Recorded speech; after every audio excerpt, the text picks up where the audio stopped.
Bem-vindo ao Explorando Segredos e Mistérios. Hoje iremos fazer a narração do segundo capítulo de Conan, o Bárbaro e a Torre do Elefante.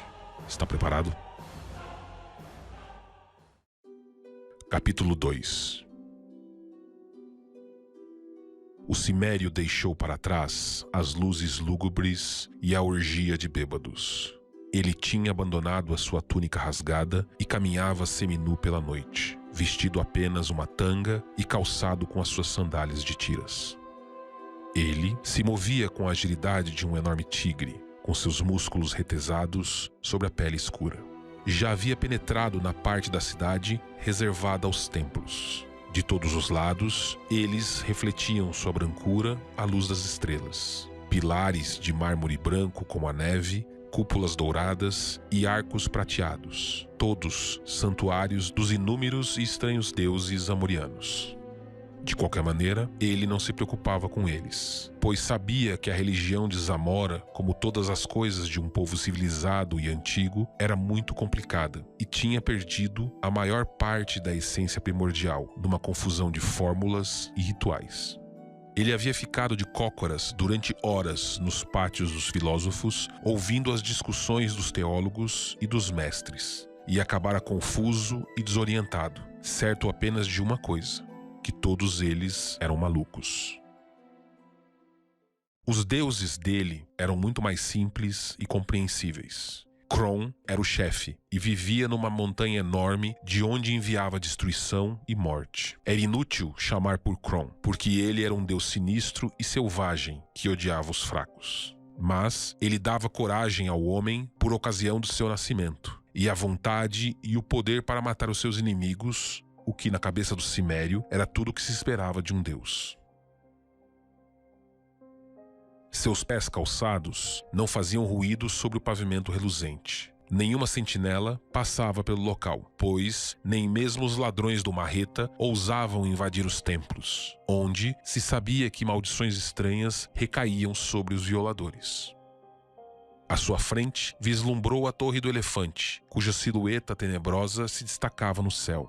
Ele se perguntava por que aquela torre se chamava assim. Ninguém sabia.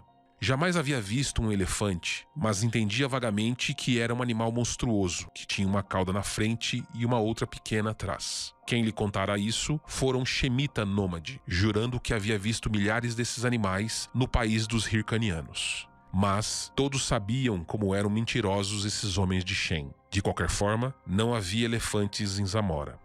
A torre erguia-se como gelo ao encontro das estrelas. À luz do sol, ela reluzia de maneira tão estonteante que poucos aguentavam olhar para ela. E os homens diziam que era feita de prata. Ela era redonda, um cilindro delgado e perfeito, com 45 metros de altura, e a sua borda era incrustada com enormes pedras preciosas, que brilhavam à luz das estrelas.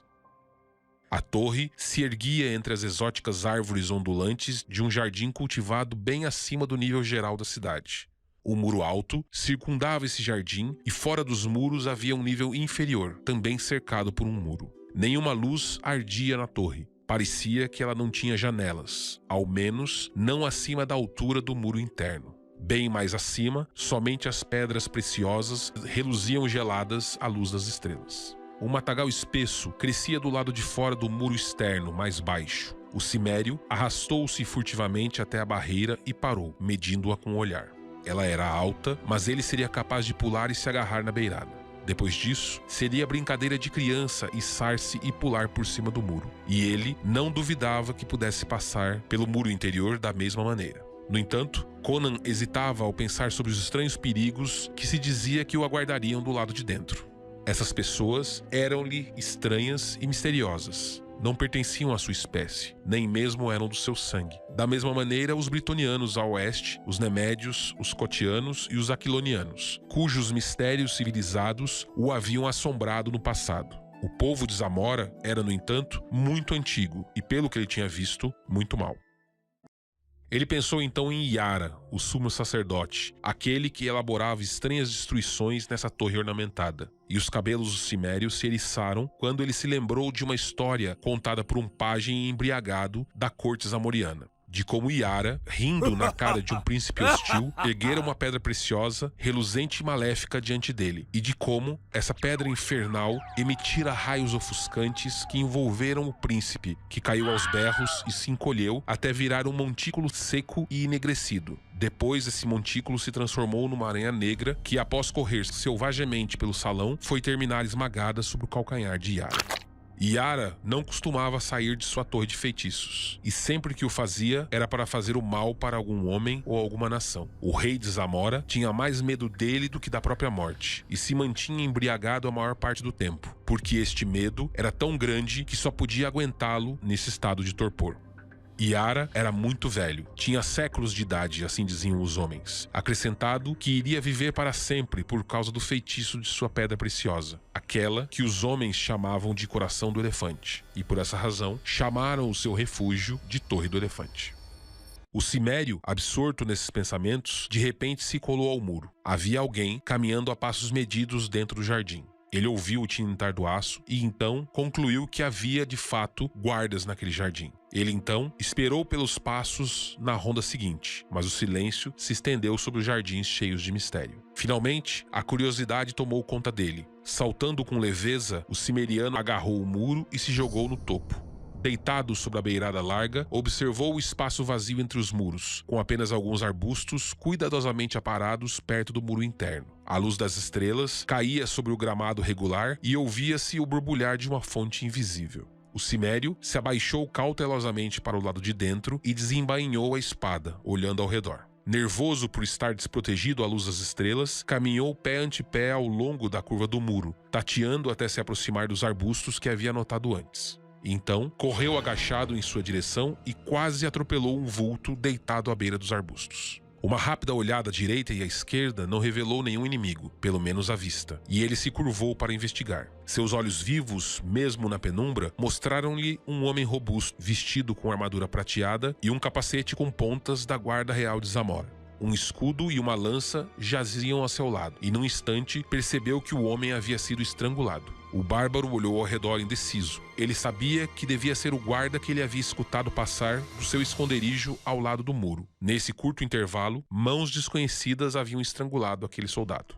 Forçando os olhos na penumbra, ele viu um indício de movimento nos arbustos perto do muro. Mergulhou naquela direção, segurando a espada com força. Não fez mais ruído do que uma pantera, esgueirando-se pela noite. E, no entanto, o homem que ele estava espreitando o ouvira. O cimério sentiu alívio ao perceber que pelo menos era um ser humano. Em seguida, num sobressalto de pânico, o camarada deu um rápido giro. Fez menção de se lançar para a frente com as mãos cerradas. Mas quando a lâmina do cimério reluziu à luz das estrelas, ele recuou. Por um tenso instante, nenhum deles falou, os dois prontos para qualquer coisa. "Você não é um soldado", sibilou o estranho finalmente. "É um ladrão como eu." "E quem é você?" perguntou o cimério num sussurro cheio de suspeitas. "Taurus da Nemédia." O cimério então abaixou sua espada. "Já ouvi falar de você. Chamam-no de o príncipe dos ladrões." Uma risada baixa foi a resposta.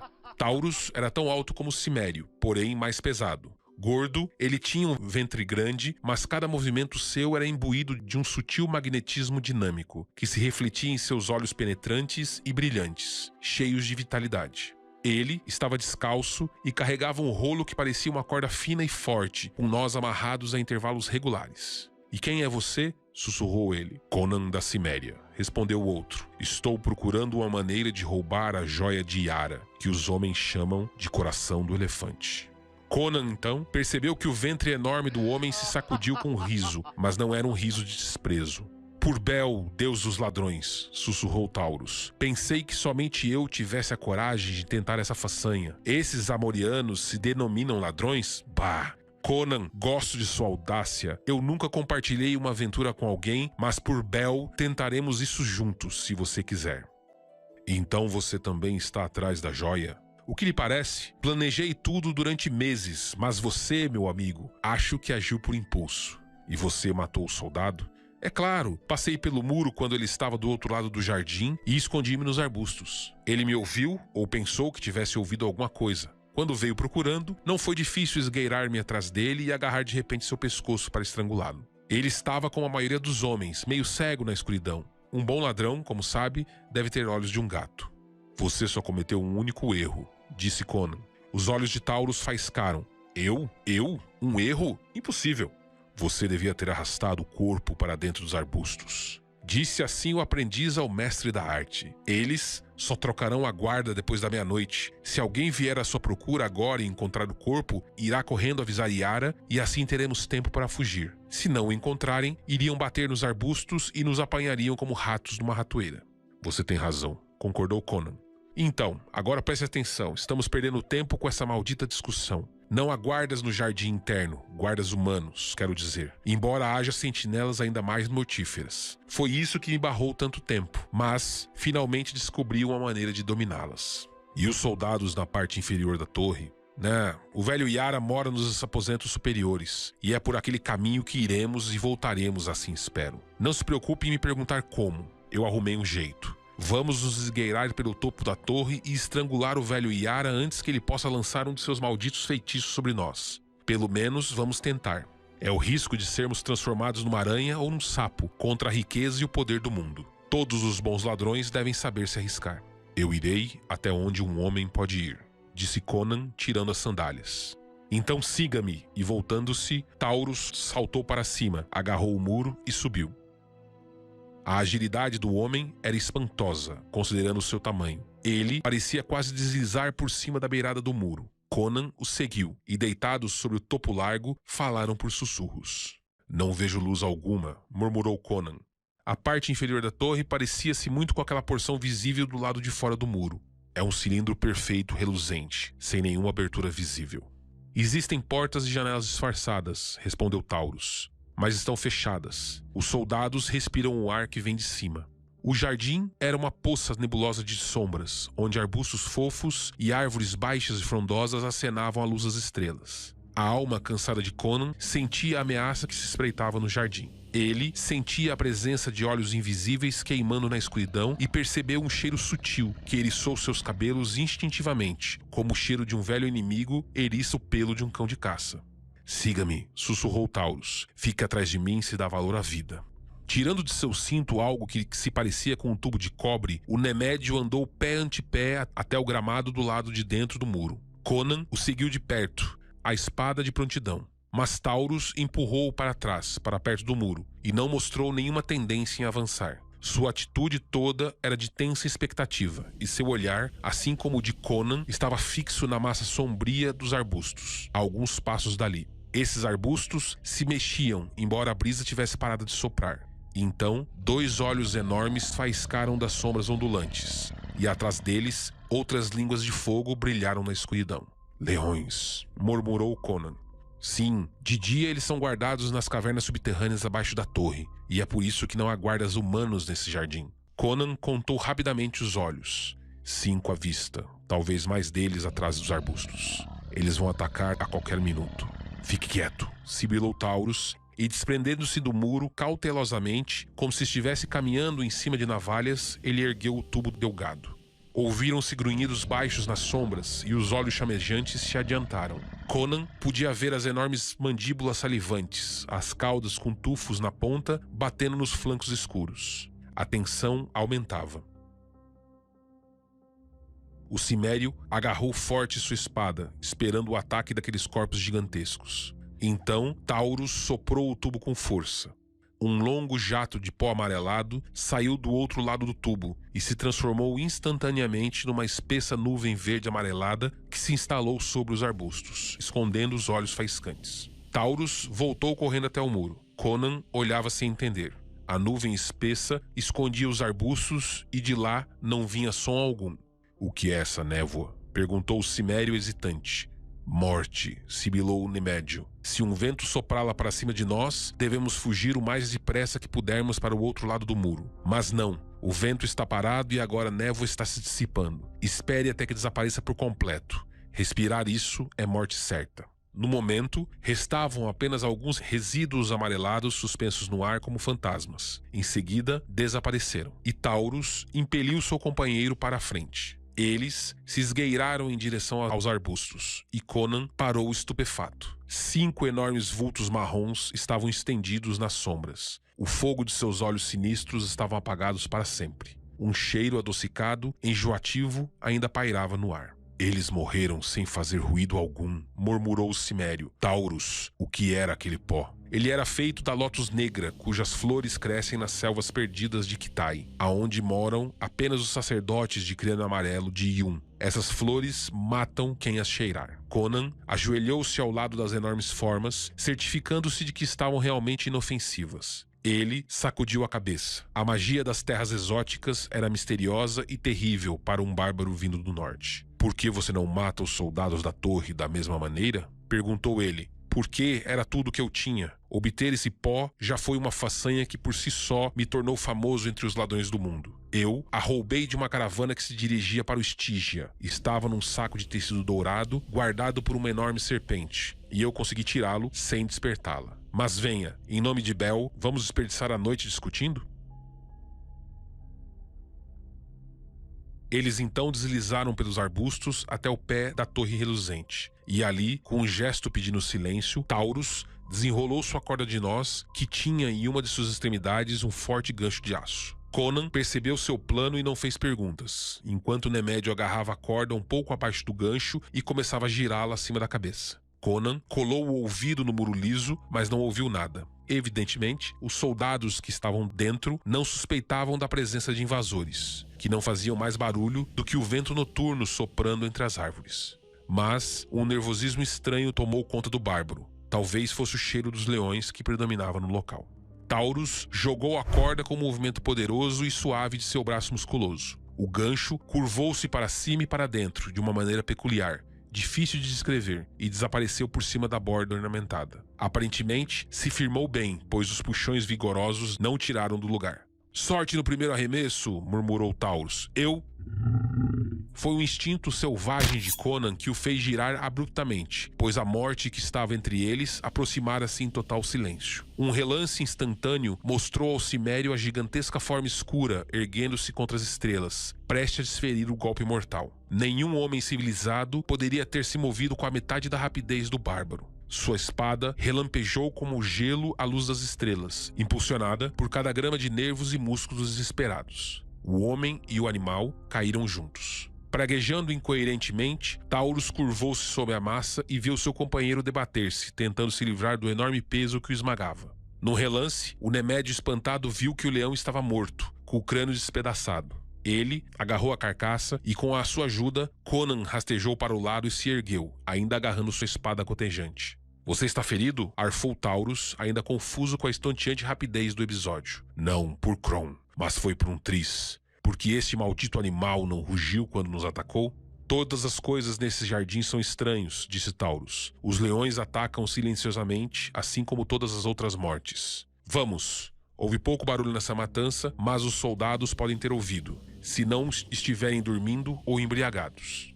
Esse animal estava em algum lugar do jardim e escapou da morte causada pelo veneno, mas certamente não há mais leões. Devemos subir por essa corda. Não preciso perguntar a um cimério se ele consegue. Se ela aguentar o meu peso, grunhiu Conan, limpando sua espada na grama. Ela aguenta 3 vezes o meu, respondeu Taurus. Foi tecida com tranças de mulheres mortas, roubadas de seus túmulos à noite. Para torná-la ainda mais forte, eu a mergulhei no vinho mortífero das árvores Upa e vou primeiro. Me siga de perto.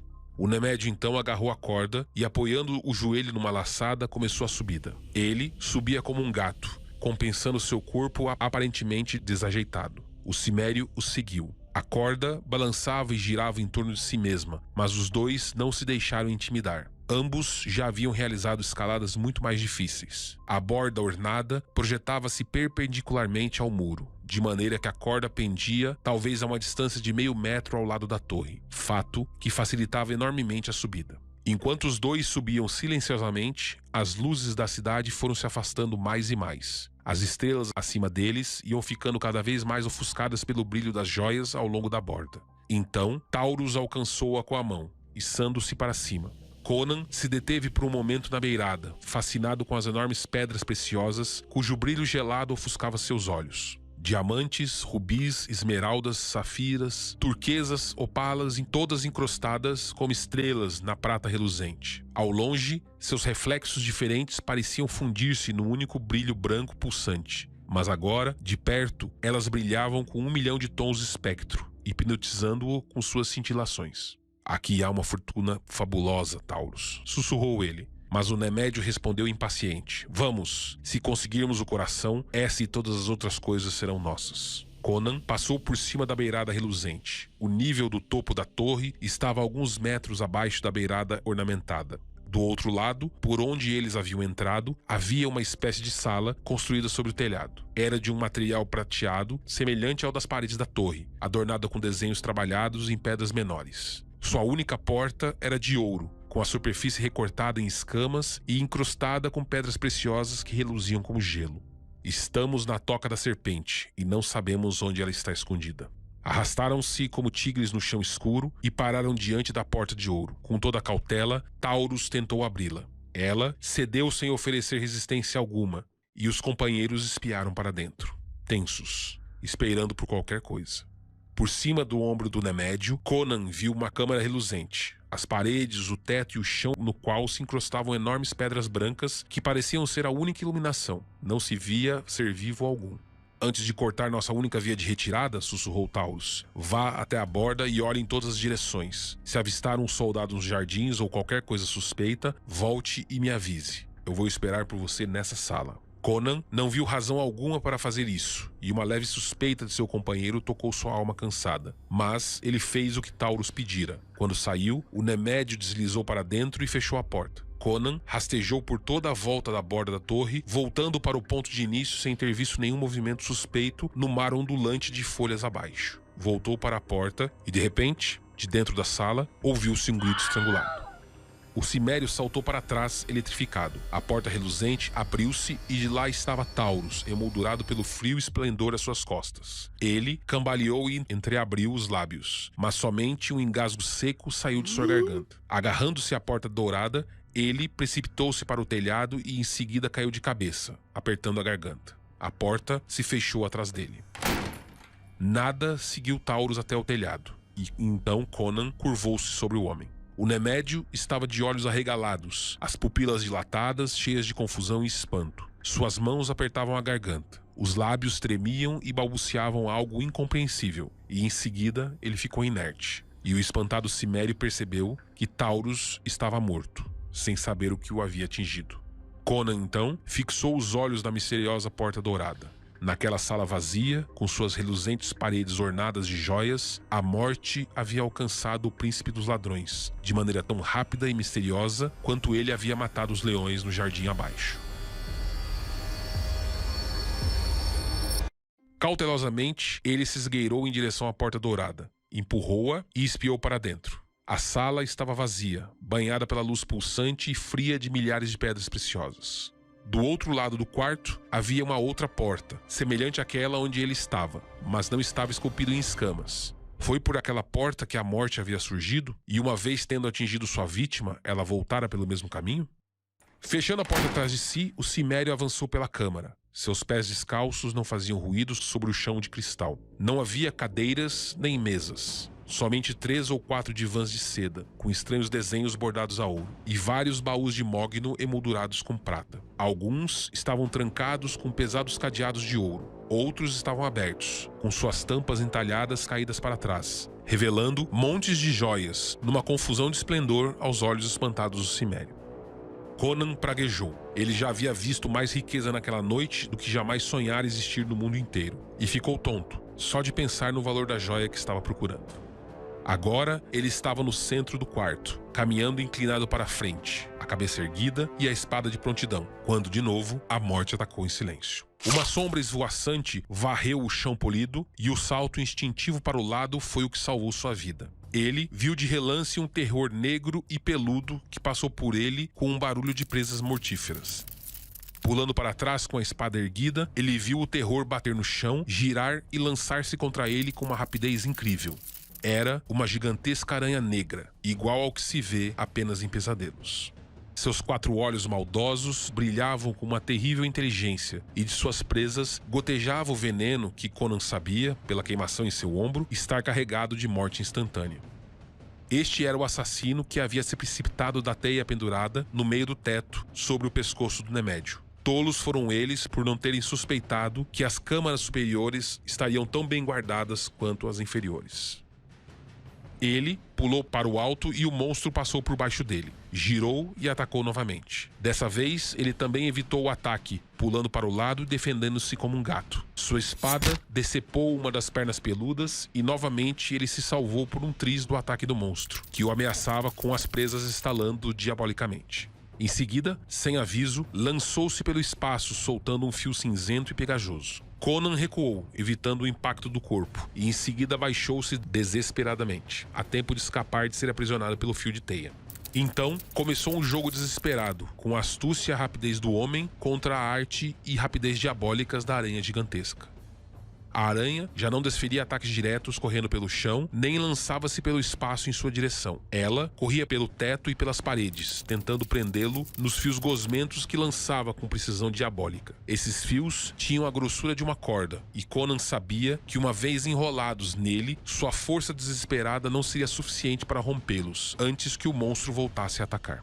Essa dança macabra ocupava o espaço inteiro da sala, no mais completo silêncio, quebrado apenas pelo respirar ofegante do homem, o arrastar de seus pés descalços sobre o chão reluzente e o tinido das presas do monstro. O demônio peludo, então, veio descendo a parede para completar a sua captura, e, em seu desespero, Conan agarrou um baú de joias e arremessou com toda a sua força contra o monstro. E esse não era o movimento pelo qual o bicho esperasse. Acertando-o bem no meio da aranha, esmagou-a contra a parede com um ruído abafado e enjoativo, espirrando sangue e uma substância viscosa esverdeada. O corpo negro esmagado caiu entre o brilho chamejante das joias, as pernas peludas se agitavam sem objetivo.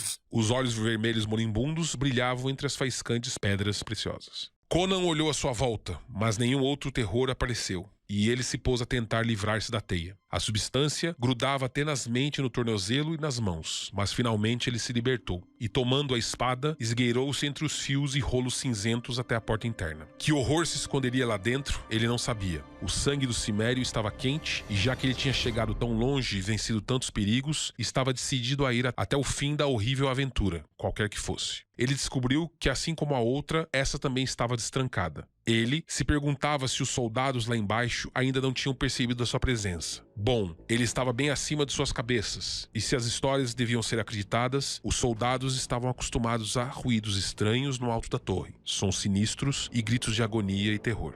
Yara ocupava seus pensamentos, e Conan não estava nem um pouco confortável quando abriu a porta dourada. Mas havia apenas uma escada de degraus prateados que conduzia para baixo, precariamente iluminada de uma maneira que ele não conseguia descobrir. Desceu então silenciosamente, espada em punho. Não havia ruído algum. Chegou então até uma porta de marfim incrustada com hematitas. Tentou ouvir alguma coisa, mas nenhum som vinha do lado de dentro. Conan então teve um pressentimento sinistro de que estava sozinho numa torre ocupada somente por fantasmas e assombrações.